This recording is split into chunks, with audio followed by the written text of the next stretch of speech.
মনোনিবেশ করবে নিজেকে। যখন জায়নামাজে দাঁড়াই তখন দোয়া করি ইন্নী ওয়াজ্জাহতু ওয়াজহিয়া লিল্লাযী ফাতারাস সামাওয়াতি ওয়াল আরদা হানিফা ওয়া মা আনা মিনাল মুশরিকিন। অনেকেই বলেন এটা জায়নামাজ পাক করার দোয়া, যদি পায়খানা থাকে দোয়া বললে পাক হবে? বলেন না। আপনি বলেন কেন এটা জায়নামাজ পাক করার দোয়া?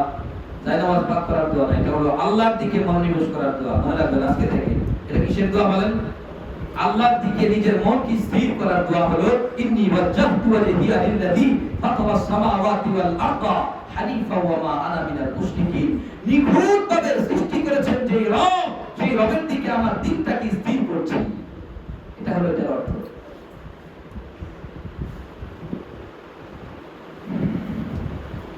তাহলে নেকের ক্ষেত্রে আমাদেরকে প্রতিযোগিতা করতে হবে।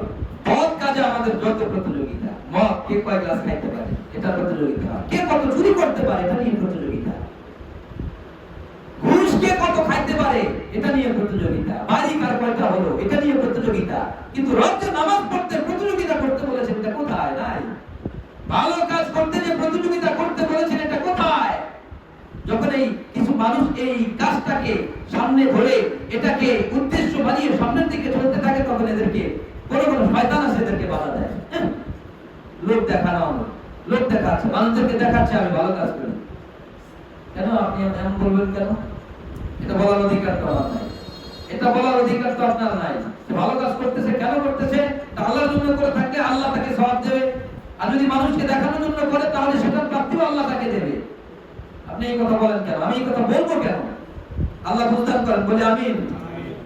এরপরে আল্লাহ রাব্বুল আলামিন বলছেন আইনামা তাকুনু ইয়াতি বিকুমুল্লাহু জামিআ ইন্নাল্লাহা আলা কুল্লি শাইইন কাদির।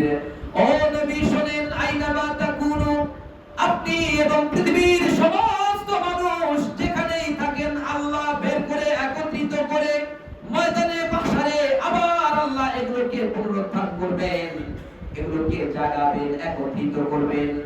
একত্রিত করে আল্লাহ ফয়সালা করবেন যে আপনার কোন উম্মত কোন জায়গায় যাবে, কে জান্নাতি হবে কে জাহান্নামী হবে, সবগুলোর ফয়সালা হবে।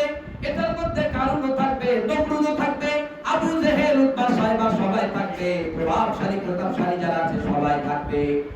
আল্লাহ এই সমস্ত মানুষের দিকে, সমস্ত মানব এবং দানবের দিকে এক প্রশ্ন ছুড়ে দিবেন, লিমানিল মুলকুল ইয়াউমু লিল্লাহিল ওয়াহিদিল কাহ্হার। বলো দেখি আজকের রাজত্ব কার? সবাই নীরব নিশ্চুপ থাকবে, কেউ কিছুই বলতে পারবে না। সুতরাং আপনি 5টা বাড়ি করলে বড়লোক হয়ে গেছেন, এই ধান্দা, এই চিন্তা আপনি ছাড়েন।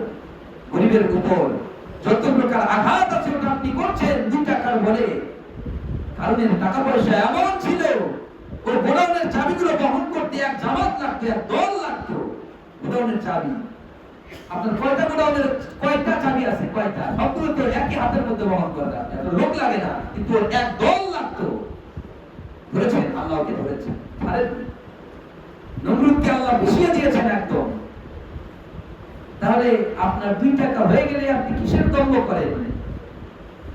আল্লাহ বলছেন ওয়ালা তামশি ফিল আরদি মারহা ইন্নাকা লান তাখলিকাল আরদা তাখরিকাল আরদা ওয়া লান তাবলুগাল জিবালা তুলা। কিসের অহংকার করো? তুমি তো পাহাড় সম হতে পারবে না। কিসের অহংকার করো? তুমি তো জমিনকে ভাগ করতে পারবে না। তাহলে অহংকার কিসের? আল্লাহ বুঝদান করেন, বলি আমিন। এরপরে আল্লাহ রাব্বুল আলামিন জবাব দিচ্ছেন ইন্নাল্লাহা আলা কুল্লি শাইইন কাদির। মুরতাদিরা প্রশ্ন করে আল্লাহকে তো দেখাই যায় না, তো আল্লাহ কিভাবে সব মানুষকে একত্রিত করবেন? আল্লাহ বলেন আমি সব বিষয়ে পারদর্শী। যে সময় তুমি ছিলেই না ওই সময় আমি তোমাকে বানিয়েছি, এই সুন্দর দেহ দিয়ে, এই সুন্দর গঠন দিয়ে তোমাকে তৈরি করেছি।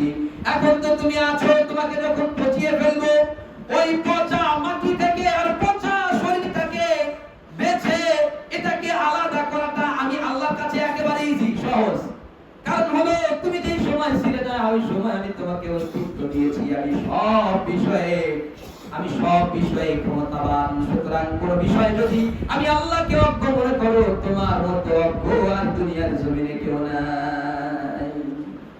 আপনি কেন মনে করেন যে এটা আল্লাহ আমাকে দিবে না? আপনি কেন মনে করেন এটা আমি পাবো না, এটা আমার দ্বারা সম্ভব না? আপনি আল্লাহর সাথে সম্পর্ক করেন, সব সম্ভব। বলে হুজুর এত কোরআন মানলে কি চলে? যারা কোরআন মেনে দুনিয়া থেকে বিদায় হয়ে গেছে, জান্নাতের সার্টিফিকেট নিয়ে গেছে, তাদের কি চলে নাই?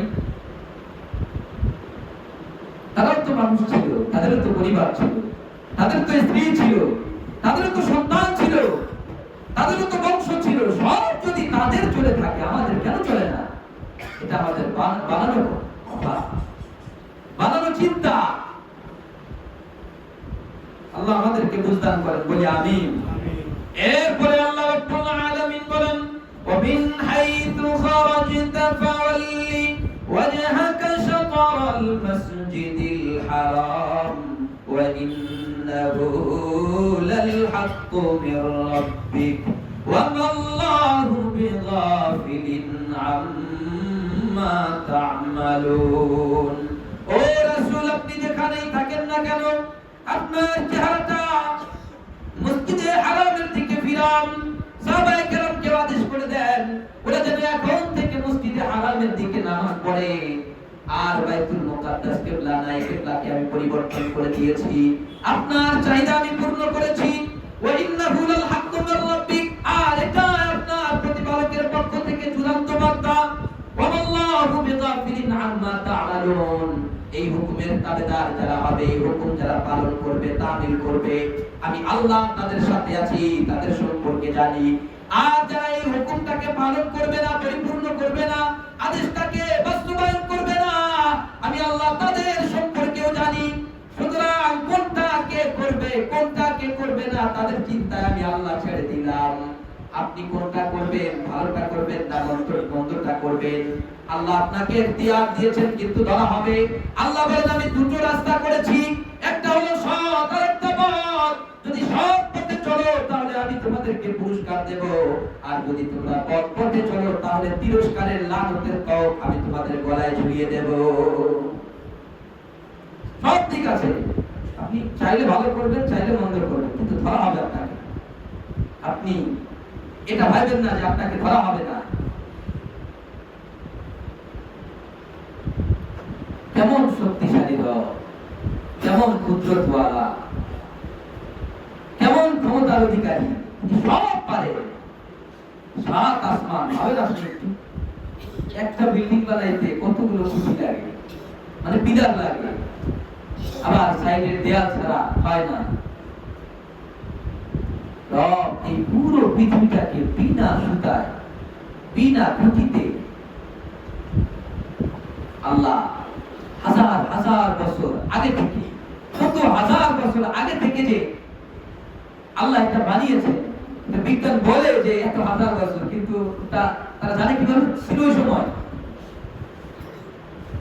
কোন জিনিস দ্বারা এটাকে মাপ করলো। পৃথিবীর হায়াত এতদিন, এটা কি কোনো বাচ্চা যে আস্তে আস্তে বড় হয়? পৃথিবী কি আস্তে আস্তে বড় হচ্ছে? এটা তো আস্তে আস্তে আরো ছোট হচ্ছে। এক বিস্ফোরণে পৃথিবী হয়েছে, আবার আরেক বিস্ফোরণে পুরো পৃথিবী সাতবক আসমান জমিন তছনছ হয়ে যাবে। বলে কিভাবে যে এটা বয়স এতদিন, সূর্য এত মাইল দূরে, এটা বলে কিভাবে? সূর্যের কাছে তো কিছুই যেতে পারে না, তাহলে মাপলো কি দিয়ে? আল্লাহ বুঝদান করেন, বলি আমিন। হুজুর ছোট মুখে বড় কথা, বিজ্ঞান সম্পর্কে আপনি বলেন নাই, আপনি ভাবেন আসলে এটা সত্য না মিথ্যা। এরপরে আল্লাহ রাব্বুল আলামিন বলেন, কামা আরসালনা ফীকুম রাসূলাম মিনকুম ইয়াতলু আলাইকুম আয়াতিনা ওয়া ইউযাক্কিকুম ওয়া ইউআল্লিমুকুমুল কিতাবা ওয়াল হিকমাতা ওয়া ইউআল্লিমুকুম মা লাম তাকুনু তা'লামুন। ও নবী, আপনি মানুষদেরকে জানা দেন, আপনাকে প্রেরণ করেছি আমি তাদের কাছে। মানুষদেরকে আল্লাহ বলছেন, আমি তোমাদের মতোই একজন মানুষকে প্রেরণ করেছি তোমাদের কাছে।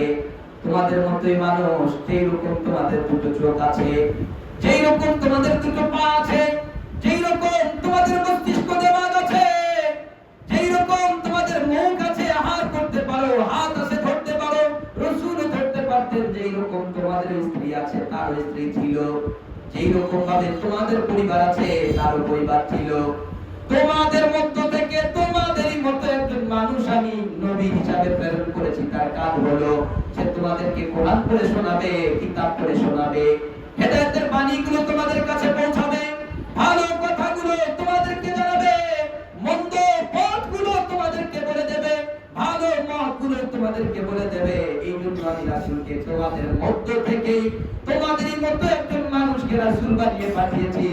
কিন্তু আফসোসের বিষয় হলো যে মানুষ, নবীজি মানুষ ছিলেন, এই মানুষটাকে খারিজ করে দেয় একদল এক রকমের কথা বলে। আল্লাহ বলেন আমি তোমাদেরই মতো মানুষ বানালাম, আর তারা বলে না নবীজি নূরের তৈরি। আর নূর বললে তো তার মানও কমে যায়, কারণ ফেরেশতারা নূরের তৈরি, ফেরেশতারা আমাদের শ্রমিক। আল্লাহ আকবার বলেন, ফেরেশতারা কাদের শ্রমিক? আমার চোখকে দেখে রাখে ফেরেশতা, আমার দাড়ির মধ্যে ফেরেশতা, আমার চুলের মধ্যে ফেরেশতা, আমাকে রক্ষণাবেক্ষণ করে ফেরেশতা, আমাকে দেখে শুনে রাখে ফেরেশতা। দুই কাঁধে দুইজন আছে যারা আমার ভালো মন্দ দেখে। তাহলে আপনি বলেন কিভাবে যে ফেরেশতা? নবী, নবী যেই ফেরেশতা, যেই নূরের তৈরি, নবীও সেই নূরের তৈরি।